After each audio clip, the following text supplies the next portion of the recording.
So we are headed to WrestleMania, and we are headed to it quick, and WWE decides to give us one of the worst of Monday Night Raw. So let's talk about it and of course discuss the latest news and rumors. You know what to do, hit an elbow drop if you go on to enjoy this, and let's get right into it. And we gotta talk about the big botch and some of the backstage update in regards to it. So this week on Monday Night Raw, we had Matt Riddle and Asuka having a very interesting interaction, a backstage segment. Matt Riddle was riding around on his scooter all night, and he wanted to know if scooters are big in Japan, so he asked Asuka for it. After asking Asuka the question, Matt Riddle literally said that he forgot the rest of his line, the rest of what he was supposed to say. And the funny thing is that he cut off in the middle of a sentence, so he really made it look like it was a complete botch. At this point, Matt Riddle is the comedy act of Monday Night Raw, and to be fair, he does it very well, as WWE continued to push the narrative that he is just a stoner character. But since they are family friendly, they never really get to mention weed. So Matt Riddle apologizes, "I'm sorry, I forgot what I was saying," then he just walks off, and Asuka is literally confused of what is going on, to the point where you could almost think that it was a botch, and that yes, he forgot his line. This was all over social media, with fans actually wondering whether this was planned or not. Ringside News went on to confirm with one of their sources that it was planned. They added that it appears that Matt Riddle botch on Raw was part of the script, and again, when you look at it, it would definitely fit into Matt Riddle's character to forget what he was saying and then just simply walking off with a smile on his face. Now, if this would have been the case that he actually did forget his line, could you imagine how pissed off Vince McMahon would have been? The one thing that got me really pissed off about this segment, it wasn't even the way that they played it out, it's the fact that Asuka is in it. They continue to put Asuka in these awkward situations and are even doing the same coexist storyline with her and Rhea Ripley, as if they haven't been giving us that last week on SmackDown. But we will talk about that and more that went down on Monday Night Raw in a bit. We had WWE finally making some big announcement indicating that yes, NXT is going to be moving to Tuesday night. That is going to be starting on April 13th, so the week right after WrestleMania. I am actually excited for this because I can actually watch both shows on different nights now without having to mute one or the other. And hopefully this gives NXT more of a focus and they go back to a bit more of what they used to do back in the day, when there wasn't the pressure of them having to compete against another top promotion. It's also worth mentioning that with NXT moving to Tuesday, Impact is also going to be moving back to Thursday, which is a good business move, and it was one that was expected. There's a lot of news in regards to Andrade and Charlotte Flair. Andrade ended up doing a big interview revealing a couple of things on what exactly been happening and everything that led to his release. Some of the highlights from that interview with Lucha Libre Online are the following. Andrade said that Paul Heyman was truthful to him. He also gave praise to the wrestlers, producers, and Triple H. He also thanked Vince McMahon for giving him a good contract, which apparently was said to be $3 million a year. And he went on to add that he is not mad at Vince McMahon, as he had a multi-year deal worth several $1,000,000. So he was grateful for that, but as he continued to mention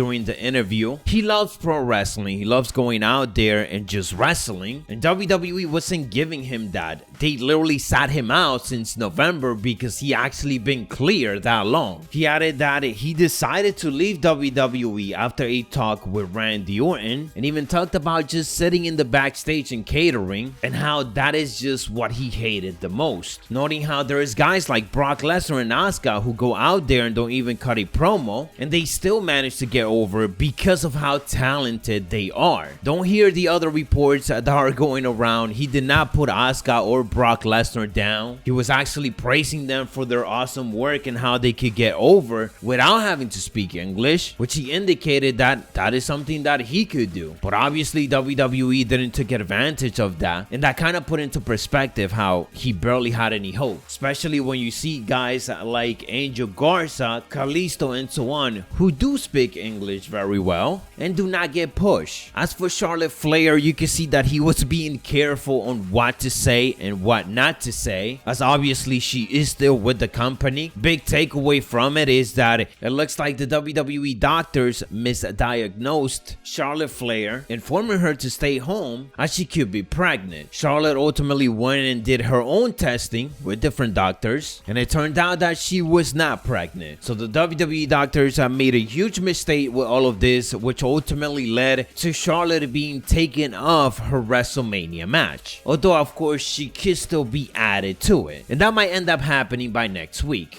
Andrade also talked about Charlotte Flair having backstage heat with other female wrestlers because of course the top position that she is in, indicating that there's just a lot of jealousy towards her in the backstage, as they look at her as Ric Flair's daughter. But as Andrade indicate, he knows that she is a great wrestler and that she earned her spot in the WWE. So those were just some of the highlights from the interview. As I said, when it comes to Charlotte, he was very careful on what to say, as she didn't want to get her in trouble. Somebody who might have gotten some backstage heat is Murphy. He of course has been attempting to find his way into WWE television again, and recently he took to Instagram to try to give a storyline update for no longer being with the Rey Mysterio family. He stated the following: "Let's point out the obvious, the Mysterio family used me. I never needed them. I am beyond one of the most talented in-ring performers on the planet. Aaliyah used me to be on TV and advance an acting career. Dominic used me so he could have a reason to stand ringside. Ray was jealous that I became the new face of the cruiserweight, and he was left out of the discussion. They took what they wanted, then they left me in the shadows. Sound like my time in NXT." This post was then taken down, and according to the Wrestling Observer Radio, it was because of orders of WWE. They ordered him to delete it, so he had no choice but to do so. As we've been seeing on television as of late, Murphy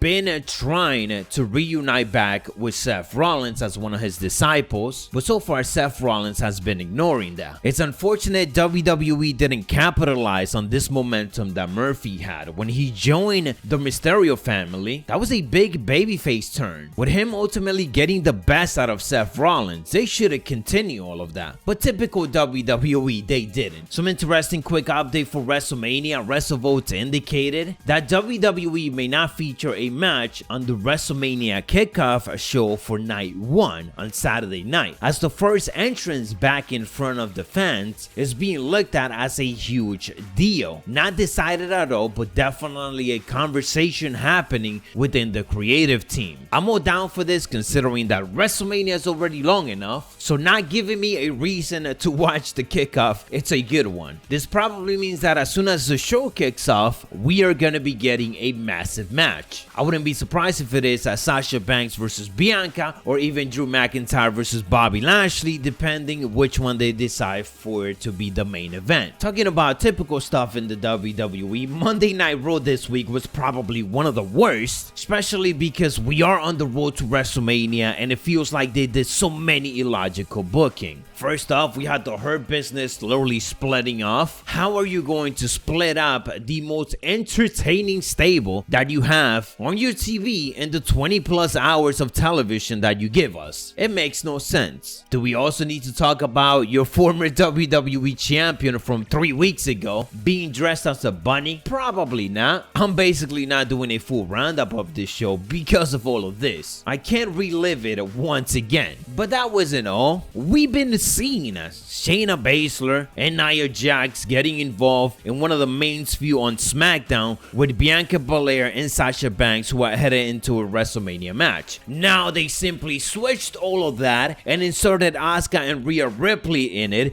because next week, for whatever reason, these two who are gonna face at WrestleMania, they actually gotta coexist and take on the Raw Tag Team Champions. Obviously, WWE is getting massive backlash for all of this. Not only are they recycling the storyline, but once again, Asuka is getting thrown into these type of tag team storylines. We go from Lana to Charlotte to now Rhea Ripley, and to make things worse, as I said, she is literally reliving a storyline that we've been watching over the last 2 months. Can Asuka please just be a singles women's champion? Can you do that? Can you put a spotlight of that on a weekly basis instead of not doing that? To make things worse, for whatever reason, King Corbin showed up on Monday Night Raw. It took him 3 hours to get there, to help Bobby Lashley out to take out Drew McIntyre. But now Drew McIntyre literally has 2 weeks to recover, so technically you haven't taken anybody out, Corbin. And technically you're not going to get that title match anytime soon anyways. And technically you're on SmackDown, so technically you should go back to Friday nights. But whatever, WWE, it is Monday Night Raw anyways, right? Anything can happen. Must be Monday. I'm a little bit triggered, guys. I probably shouldn't be recording this part of this roundup right after watching Raw, so we're just gonna leave it here. If you guys enjoyed or found it informative, don't forget to elbow drop it. Let me know your thoughts down in the comments below. I'll catch you on the next one, so stay savage.